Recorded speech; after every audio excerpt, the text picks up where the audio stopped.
up with a great mom. My parents got divorced when I was 8. So I wouldn't necessarily say non-Christian home. That's what I was just gonna. Yeah. That's where I was just getting. I mean, it was a non-Christian home. But if It was your mom just- went to church, would she have claimed to be a Christian? Well, my mom didn't go to church. Oh, I see. Yeah. Okay. Like, Stand corrected. yeah. Sorry. I mean, I don't think so. Yeah. I mean, I could definitely ask her, but anyway. Yeah. I digress. I'm pretty certain. I think that my mom knew of the church, and she always said she knew of God, but to actually know and seek and ever like go to Know church. that she's been saved, make him Yes. Yeah. the Lord of her life. We did all of that together when I met That's you. true. So We all got baptized together. yes. Yeah, that's true. Yeah. So I would say I grew up in a non-Christian home. I mean, but that's where I was going with that, is just that I felt like I grew up with a mom that had great moral values. But I wouldn't say Centered around Christ. centered around Christ. Yeah. Yeah. God-centered. But just like we talk all the time, like I feel like you can have a Christian worldview without being a Christ follower. Mm. Because, like, for example, like my family's a perfect example. Yeah. Like, I have a great family, great moral values. Like, we believe in integrity. Like, I grew up just knowing like right and wrong, and just like family holding you to those like very high standards of living. Do what is right, do what is, do not do what is wrong. But just actually following Christ, I would say, was not. But I don't think it was for lack of the fact that we didn't. I feel like it was one of those situations where it truly is just, you didn't know what you didn't know. Yeah. And it's kind of been for generations for my family, truly. So that's been really cool through the course of the years, because now we have been reevaluating, back to the radical piece, we have been reevaluating what Easter looks like in our house, because Nathan did grow up in a Christian home. Right. And now I feel like like I said, I feel like we're a little bit on the radical side. Because we don't want to get to a point where we're just saying, all holidays are pagan holidays, pagan roots, all these things. We're not going to celebrate everything or any of those. We don't want to get to that point, because there can be good things, and I can't remember exactly how a pastor shares it, but he says you can essentially reject the holiday, accept the holiday, or redeem the holiday, something along those lines. So, a couple of the holidays we do believe can be redeemed and can be used to share that, as a excuse or a leverage or a platform to share the gospel message with people. However, some are just straight up just not biblical, and holidays that we choose not to necessarily celebrate and exalt in that way. However, like with Easter, we still do some of the fun activities, like at the family events. We're still doing Easter egg hunt and that kind of thing. But to your point, we're not doing like the baskets and the gifts and all those things that some people choose to do with their families, which is totally fine. Yeah, which is fine. Yeah. Which, and our kids might grow up and they might be like, okay, mom and dad, like you just were too far in one ditch, so we are going to scale it back a little bit. I know personally for us the last couple of years, to be honest, a lot of the reason why we haven't done some of the things are our season of life. I took a position as a children's director at our church, and so on Sunday morning for Easter, like we go early in the morning, and then we are serving in the children's ministry.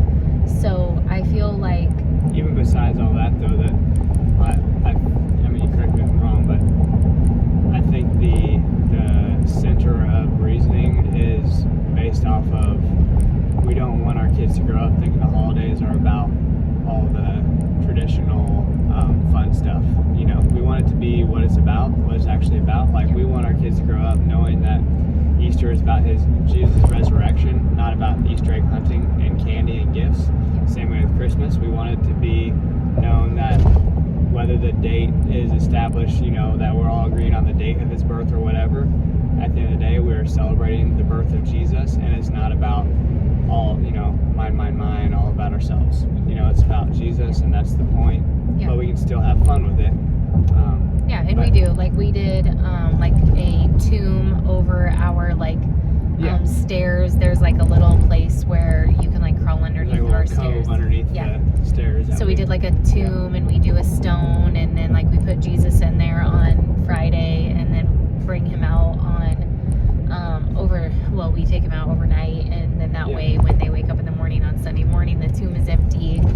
Last year, we wrote on some different rocks, and when they woke up in the morning, their basket was filled with cotton instead of the rocks because their sins had been clean. I know there's just so many things out there now. Like, a friend was just telling me at church that she did the biscuits with the marshmallows inside, and if you like bake them, then the marshmallow disappears, and it just kind of represents the empty tomb. And there's just some really cool things that you can do to be able to make things still fun, but without centering them around baskets and the Easter bunny and eggs, and truly nothing to do with the actual holiday for the reason that we celebrate it, and the reason why it is celebrated by Christians and believers. Yes.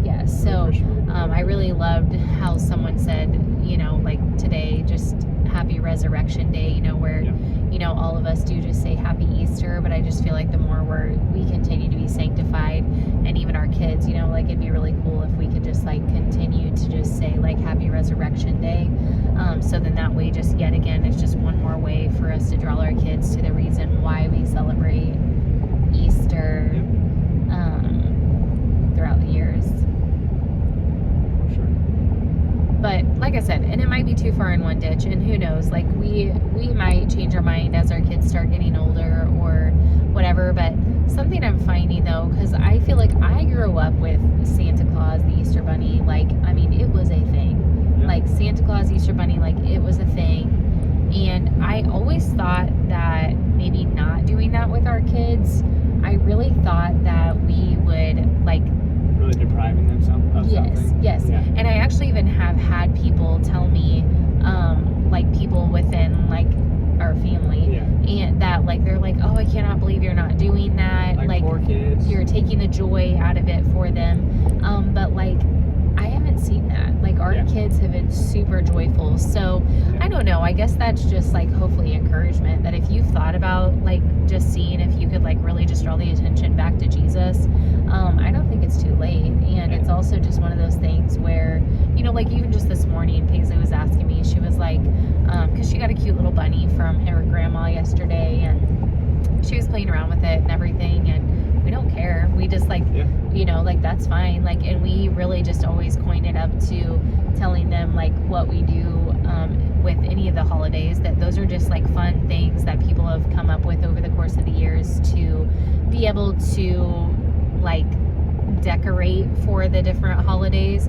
However, it is not why we celebrate. Right. So, again, if you come over to my house, you're going to find a cute little Easter bunny pot thing that we got at the thrift store, and Easter eggs, and we don't think it's an inherent bad thing. It's not.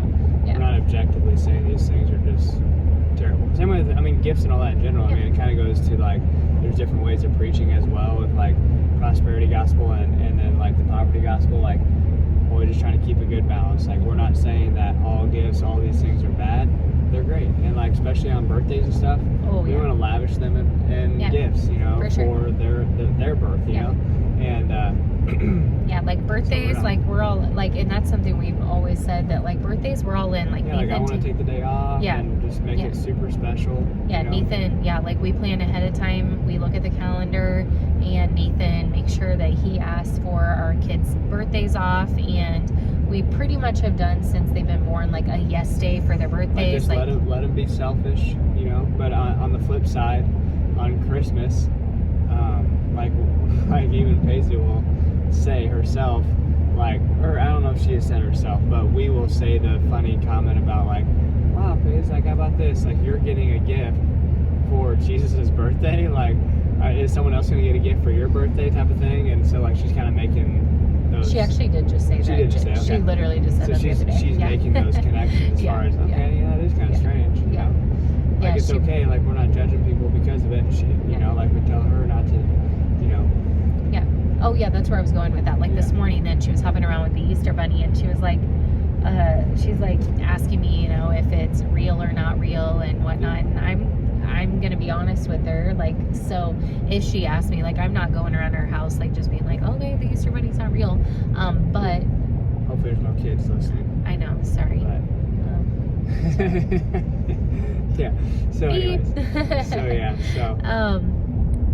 I'm not. Well, I'm not. Yeah, but I'm not walking around the house saying that. However, if she asked me, then like this morning she did. So I just explained to her, but I also very much like tell her that she needs to make sure that she doesn't ruin it for other kids, because if their parents have chosen to tell them or not tell them about the Easter Bunny, then that is something that like they need to do. Right. And so I don't know. And honestly, it's not something you should take pride in either way. Either way, yes. It's just our choices. If you do it, great. If you don't, also great. Yeah. Like literally, like I mean, we could change our mind in 2 years and start doing it, and I could care less. Yeah. It's just really just a matter of, like he said earlier, just like that our kids are starting to make the connection of what the day is truly celebrated. And like we said, like other things, we're totally all in. And again, I think for the last several years for Easter, I think we've done like a small like book that had something to do with Jesus. And then I think I had led like Easter eggs down to like the table, and they would find like a stuffed animal. I think I'd gotten them like a Jesus and a book and something along those lines. So I've done that a few years, but like I said, that's where I was going with the children's ministry earlier. It's just that I feel like the last couple of years, that's probably been the only reason I haven't even done that. So I don't know, just kind of throwing it out there just because I don't want people to think that like, okay, she's just like not doing anything ever just because. But like I'm truly indifferent whether we do or don't do it. Our kids don't care. I mean, I feel like by the time they went over to their grandma's house and got an Easter basket, and then they're going to go over to my aunt's house and get a few things for Easter, that, you know, as far as the actual Easter Bunny stopping by and leaving a basket on the table for them. And ultimately it all translates back to one of our big core reasons. Another big core reason is we just want to do our best as parents, even though we'll fall short, to just always be 100% honest, and so that we can grow together with our children, with them being able to trust us, you know. So one of the core values is just the fact of, or core reasons is just the fact of, when it comes to holidays, how it translates to Jesus. When they ask us about Jesus someday, or as they already are, and they ask questions about Jesus, like they're gonna be like, okay, well, Mom and Dad always told us the truth about all these holidays that we're referring to. Yeah. And so I trust that if they're telling me these truth claims about the Bible and about Jesus, that they can trust us, you know. Yeah. So that, not that, like she said, we grew up with all the traditions, and not that I didn't still trust my parents, because I did. Yeah. But it's just a product of elimination as far as, you know, conversations that won't have to be had, and that we won't have to wrestle through with them as far as explaining this, that, and the other. Yeah. You know. And it's a cool world I feel like we live in nowadays too, because it's just like you do get to just kind of pick and choose, and like you have your own kids, so you get to choose exactly how you want to raise your kids when it comes to those things. So I feel like going back to that, I was just kind of thinking about, you know, just like a no condemnation, like obviously from us, like that's not why we're sharing. We're just sharing that, like, because obviously if you're in the same boat, we're sitting in the boat with you, and if you're not in the same boat, like, we're still gonna throw the fishing line over to you, and we're, you know, like, we're in your boat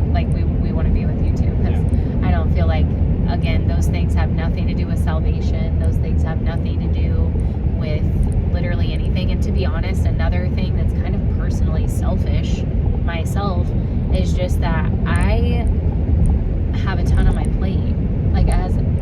We have a ton of things on our plate as parents, and I feel like the world is only getting busier and not slower. And so when Nathan and I sit down and talk about our priority list and the things that we need, want, could use, all the things, I just feel like sometimes for multiple reasons, spending money and spending time, spending effort, and doing things for like an Easter basket, for example, are just not at the top of my priority list, and it's just one less thing I have to do, you know. So like, since I don't have to do an Easter basket, then I do free up the time to be able to do some other things, or whatever the case may be, you know. So like this week, if I was doing an Easter basket instead, I probably wouldn't have taken the kids to story time, and I probably wouldn't have been able to do some of the extra little bitty things that we did, that like the kids and I got to do together for children's ministry, and just some of those other things, because I would have chosen to like have to go to the store, get some of that stuff, or spend some time on Amazon purchasing some things that they don't really probably need anyway. So I don't know. For me, like I said, I also feel like it's a little bit of a selfish, just like one more thing off my list as a mom. Choosing the best place to invest your time and money. Yeah. You know? And sometimes I feel guilty about that, just because I feel like it could be like a selfish thing. However, I just, again, also just like experiencing it with our kids, and just truly like realizing that like they don't care. Like they don't care. Like, I don't know, like they don't. What's the ultimate gain in the selfishness? And it's, in our opinion, you know, not that we're trying to convince anybody of any of this stuff, but or any of our beliefs, but other than in Jesus. Yes, but the ultimate gain is them focus, you know, by you, quote unquote, being selfish on these things. They're getting better, more time from you, you know, invested to them for things that really matter. And same way with, you know, financially, you're able to invest in ways that truly benefit, rather than just something that's going to rust and now if the, like, you as a mom though, like if you love doing Easter baskets and you love putting Easter baskets together, and like that's just your thing, and like then like I say do it, you know. Like I'm not like I'm not saying, because like I know Nate and I were just talking about this, like it's weird, I don't normally call you Nate. That's weird. Coming out of children's today, I guess I call you Mr. Nate for the kids. So anyway, I have a friend, and she loves planning birthday parties. Like she loves it. And so like she plans birthday parties, like elaborate birthday parties for her kids. They don't normally do a huge present, but like elaborate birthday parties. And that is not my thing. Like I do love planning things and whatnot, but like I don't know. For like, I don't know, like I said, just kind of some just convictions we've had like with our kids with the yes days and stuff like that. Like we do very minimal like decorating and whatnot, more just like experiences, but that matches our personality. Like we're very like, we're just very fun and kind of just go with the flow. I don't want to say like, because I am a planner. Like I'm very much like, I like to have things done a week ahead of time. So I don't want to say we like spontaneity.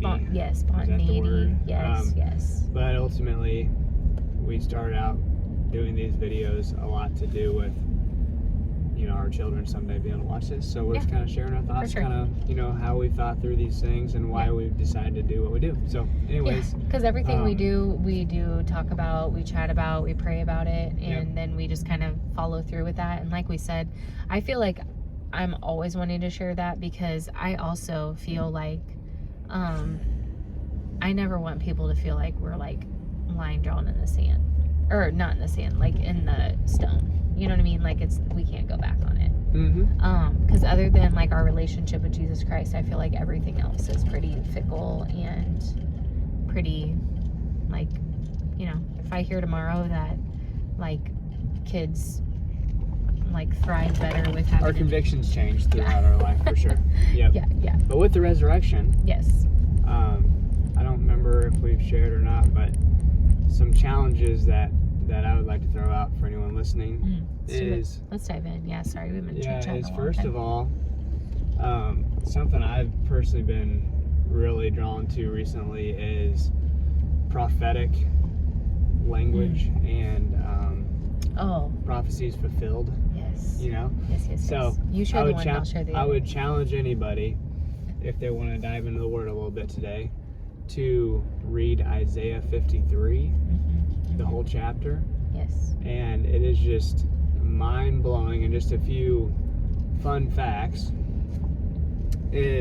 first fun fact is we still have the Isaiah scroll fully intact. I believe it's the only scroll, Dead Sea Scroll, that is still fully intact. It's said to be 20 to 25 feet long, and it still matches up close to word for word, almost word for word for the scriptures in Isaiah that we would read today.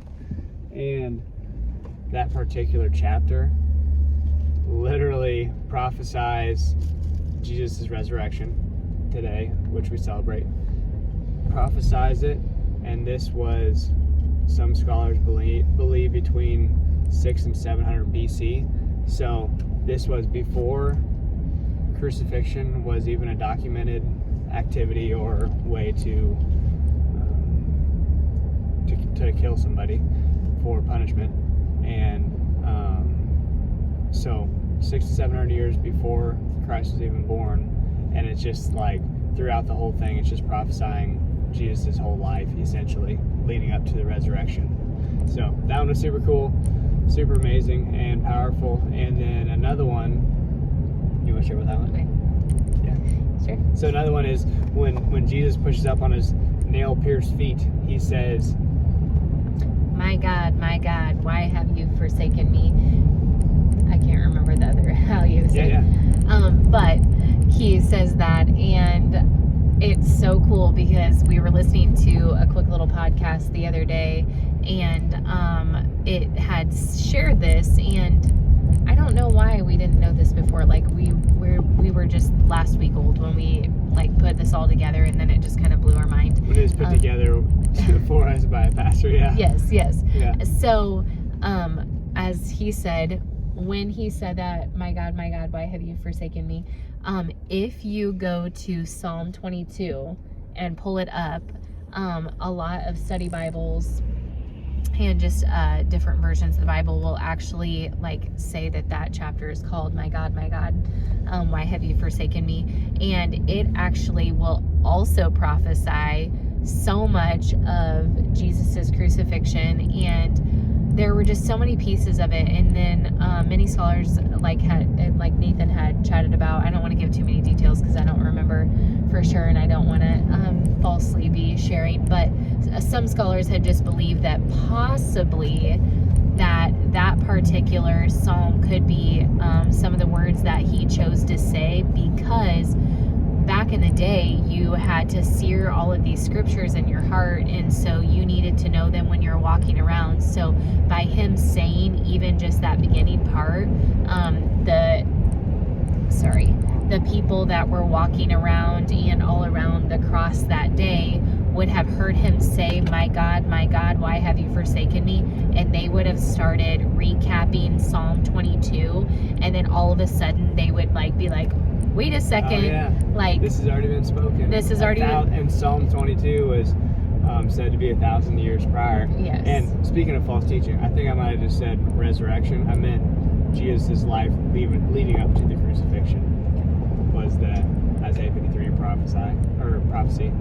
But yeah, it's just it was mind blowing. It was. And again, we've literally read Psalm 22 before, but I think that when you look at it from the perspective of 1,000 years before, and just why he chose, because Jesus didn't say that many words up on the cross, and so it's why would he choose that to say? Now again, like I said, there's nothing specifically in the Bible that says that is why, but like I said, many scholars just had believed, and we just heard that on the podcast.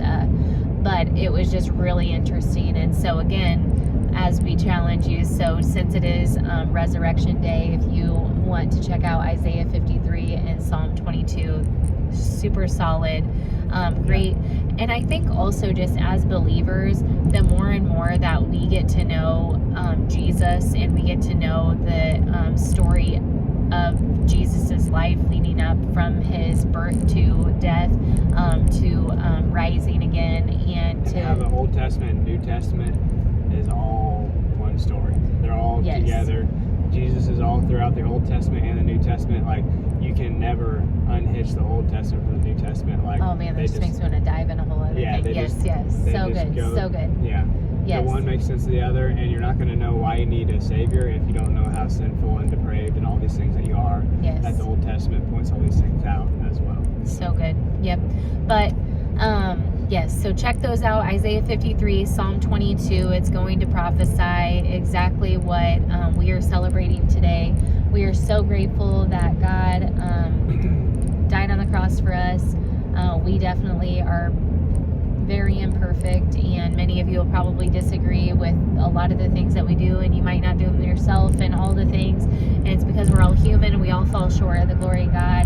But again, we have a Savior who is perfect, and if you don't know him, per usual, if this message can just stir in your heart even just a little bit, like why we believe what we believe, and just brings you a little bit closer to knowing Jesus, or even questioning Jesus, or wanting to know more about him, we pray that that is the case. So if you don't know Jesus and you have questions, we'd love if you drop some comments underneath. If you have any things that you want to discuss, talk, if you want us to talk about more, we have been doing these almost weekly, and so it's been fun just kind of diving in and chatting about and sharing our life. And like Nathan said, just being able to have some of these on a video to be able to share with our children, so that they can kind of see the behind the scenes of why we choose to do what we do as parents, and some of the things that they might want to modify one day when they become parents. And they might see that we went too far in one side of the ditch with the way that we celebrate Resurrection Day, so they might need to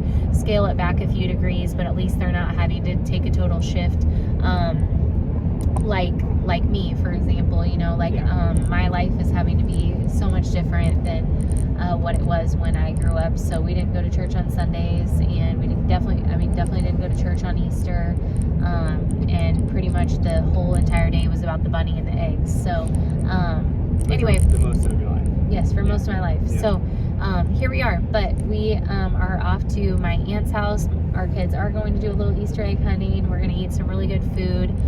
We're going to pray that those calories do not count today, because it is Resurrection Day, and we just love you guys so much, and we're so thankful that you popped in to watch us today. Happy Resurrection Day.